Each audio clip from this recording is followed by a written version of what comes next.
More generally speaking, if we're talking about, and we might use the term medieval as per Jonathan Berkey, but kind of literature during this period, a formative period in the development of Arabic as a language of literature. Very often we use the term adab to refer to literature in the sense that it's meant to be something very cultured, right? So, I mean, this is something really reserved for the elite. The equivalent in French, they would use the term belles lettres. So, this wasn't about writing stories for entertainment. Literature was meant to be edifying, to kind of elevate you ethically, morally, and so forth. Very important in Arabic literature, even from the pre-Islamic period, is poetry. And so, during the kind of pre-Islamic period, when we're speaking mostly of Bedouin society, the poet, the individual in the tribe or clan who, in a sense, was kind of assigned this function, most likely because they showed a talent for it, would have been very important. The term they use is sha'ir, which is Arabic for poet. And in a sense, his purpose was to glorify the tribe or clan, in a sense, to keep a record of its history, but also to promote it so as a kind of propagandist. And so it might surprise people that back in the pre-Islamic period, very often poems were handed down orally, and they might be of tremendous length. So sha'irs would actually memorize what, if you were to write them down, would go on for probably tens of pages. And so, the Arabs were famous for having prodigious memories. And sometimes, rather than if two tribes or clans came into conflict, rather than actually physically fighting, they might actually have a poetry battle, what they called a zijal. And the kind of it's a little bit kind of like the origins of hip hop with rap, right? Where in a sense the idea was kind of outdo your opponent, and sometimes using poetry to mock your opponent, even while you would promote your own family, tribe, clan, and so forth. But all of this is very much coming out of an oral tradition, right? Now, and again, this predates Islam, and so there is some pre-Islamic poetry that eventually came to be written down and is, greatly appreciated by native Arabic speakers. Probably most famous are the mu'allaqat, literally meaning hanged poems, because the idea is that as they were written down, they would actually be kind of posted up on a wall. And the mufaddaliyat, which is basically a reference to the person who collected the poems, al-mufaddal, into an anthology. And again, this is pre-Islamic poetry, right? So, I mean, the subject matter is very secular, though it would have reflected Bedouin values. And much of it wasn't written down until after the beginning of the Islamic period. Though some of it earlier in the 6th century, but that's probably the earliest pre-Islamic poetry we have. Now, for Arabic speakers, the highest form of Arabic is that corresponding to the Quran. What they call classical Arabic, or the term often used is Fusha. Here we see again a page from a 12th century Quran, written in a particular script, so very often you'd find different kind of calligraphic forms of Arabic. And so we could even say that the Quran, in addition to being a religious text, is the first major literary work in Arabic, consisting of 114 chapters or surahs, each surah being a revelation, and collectively consisting of 6,236 verses. So prior to the Quran, in a sense, you could say Arabic was not a literary language. And this actually makes the language of the Quran more impressive, right? Because this is kind of, we understand the origins of Muhammad is as if to say somebody who had no formal education in the language, and there really wasn't much of a standardized written Arabic up to that point, almost single-handedly created this nearly perfect form of Arabic that is greatly admired by Arabic speakers. And of course, from a religious point of view, you would say this is the reason why the Arabic of the Quran is so perfect is because it's the Word of God. But nonetheless, I mean, it is rather impressive, and for those who speak Arabic, considered to be an extremely beautiful form of the language. So again, Quran would be the earliest kind of literary work in Arabic.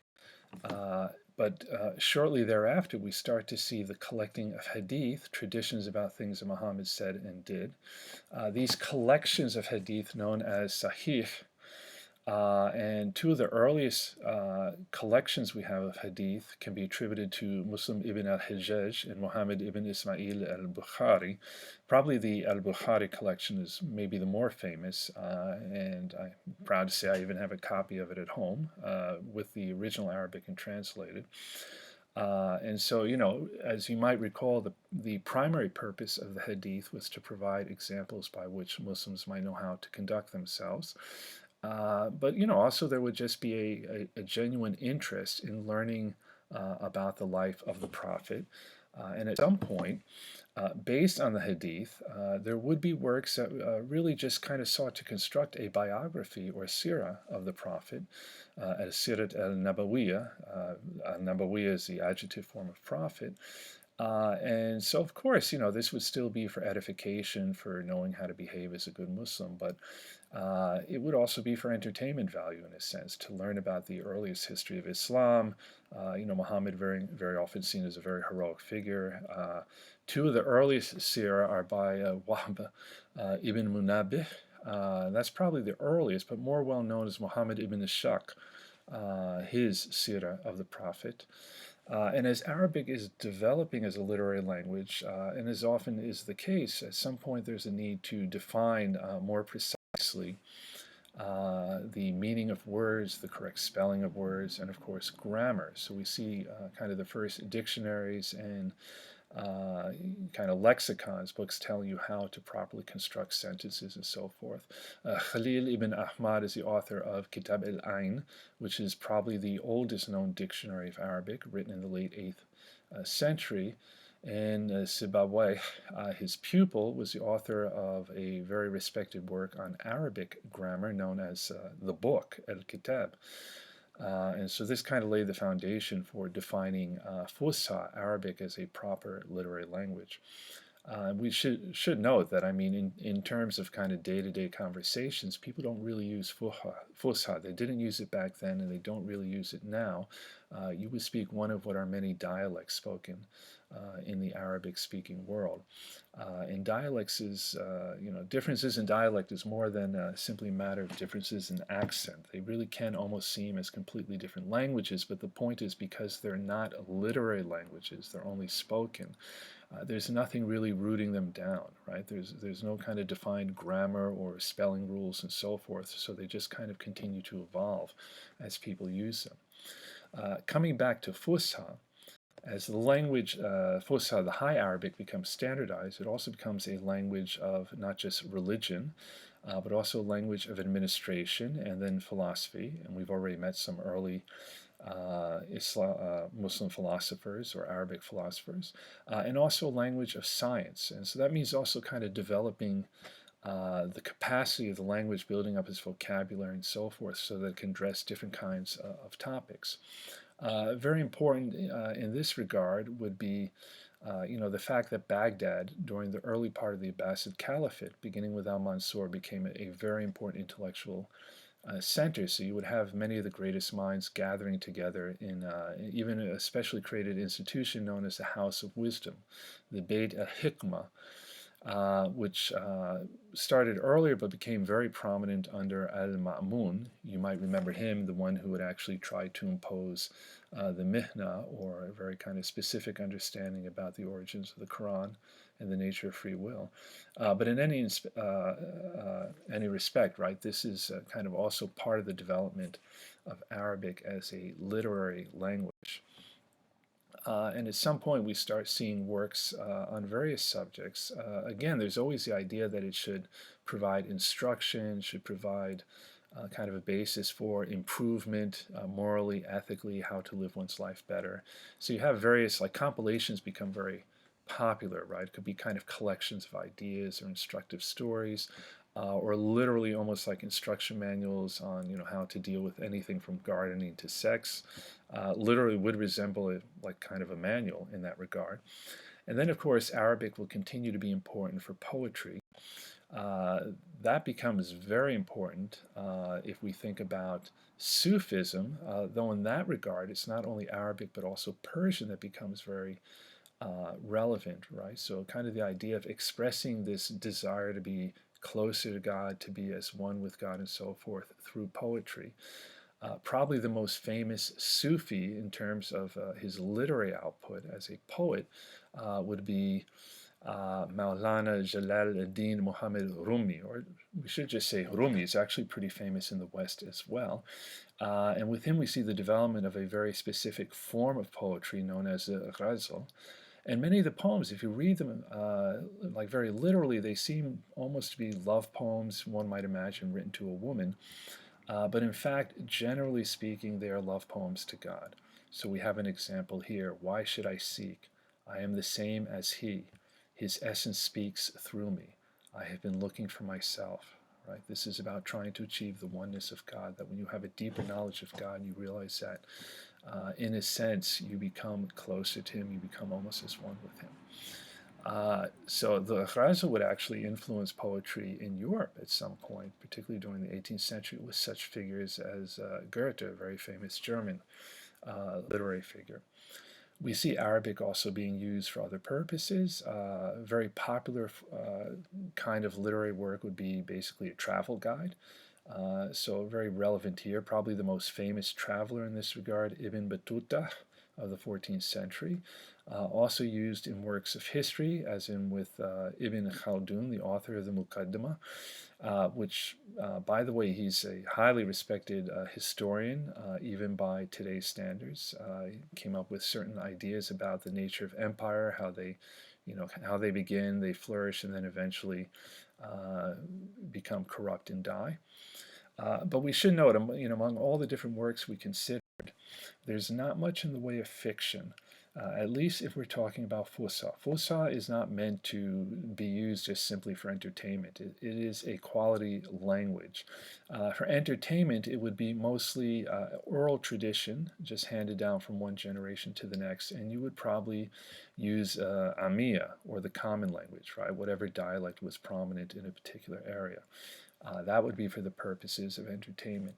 Probably the one exception, as far as some kind of more formal literary work designed to entertain, would be the Book of 1001 Nights, Kitab Alf Layla wa Layla, which actually probably migrated from India through Persian into Arabic. And really it's just kind of a collection of different tales that had, many of them no one could really even say where they originally came from, but were collected in one work.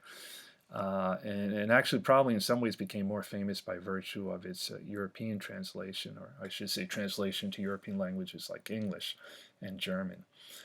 We might note one last form of poetry that became popular for a while is the makama, or rhymed prose. In a sense, it's prose, but it's prose designed to rhyme. So I'm going to say poetry. And it originated with a fellow named Al-Hamadani. And it was a very kind of specific approach to trying to perhaps address a particular issue, for instance, comparing different rulers, but doing it in a very kind of clever, subtle way, right, by analogy. So for instance, you might discuss different rulers, but talk about each one as if they were a different kind of perfume. And then by describing each perfume, you kind of convey a sense of the qualities of each ruler. Right, so this might actually be a safer way to criticize or critique rulers, right, where you could always kind of issue a disclaimer that you were actually only talking about perfume. Finally, we should probably note, we talked a lot about Arabic literature, though we did mention Rumi as an example of Persian poetry in connection with Sufism. So we should note at some point there was kind of a pushback culturally among Persians as they became a kind of a much more prominent element within the Muslim community, and maybe even resenting a bit what they perceived to be kind of the Arabization of Islamic culture. So I mean, it's literally a movement known as Shulbiya, a kind of Persian cultural movement meant at kind of pushing back against Arabic, preserving Persian culture and protecting Persian identity. And this very often manifested itself in literature and culture, right? So I mean, kind of one way of kind of, like for instance, insisting on using Persian with respect to literature and then trying to develop Persian so that it was of a high literary form. And related to that, kind of promoting themes that reflected the more kind of urban character of Persian civilization and society against this kind of more Bedouin rooted Arabic tradition. A lot of the subject matter we find in Persian would reflect that. Also, we find a lot of what are known as panegyrics, where you're basically celebrating the great qualities of whoever the ruler is. And we might conclude by noting one very famous literary figure who wrote in Persian, almost of the same fame as Rumi, Umar Khayyam. And so again, this reflects kind of a similar theme associated with Sufism, the idea of kind of getting closer to God. And it would have been very like kind of properly structured. In this case, an example from the Rubaiyat, a passage known as Earth Could Not Answer. Earth could not answer, nor the seas that mourn in flowing purple of their Lord forlorn, nor rolling heaven with all his signs revealed, and hidden by the sleeve of night and morn. Uh, that's, of course, a translation, an attempt at maintaining the rhyming pattern. Is kind of what makes translating poetry very tricky. But in any event, we'll stop there. So that kind of wraps up developments of a kind of more cultural nature. We looked at architecture, a bit of art, and literature during this kind of middle period leading up to the pre-modern period. And of course, when we enter the modern period, if we're talking about literature, we're definitely going to see the development of what to our eyes would seem more modern forms like short stories, novels, and so forth, very often dealing with, whatever were the political issues of the day. But we'll save that for another time.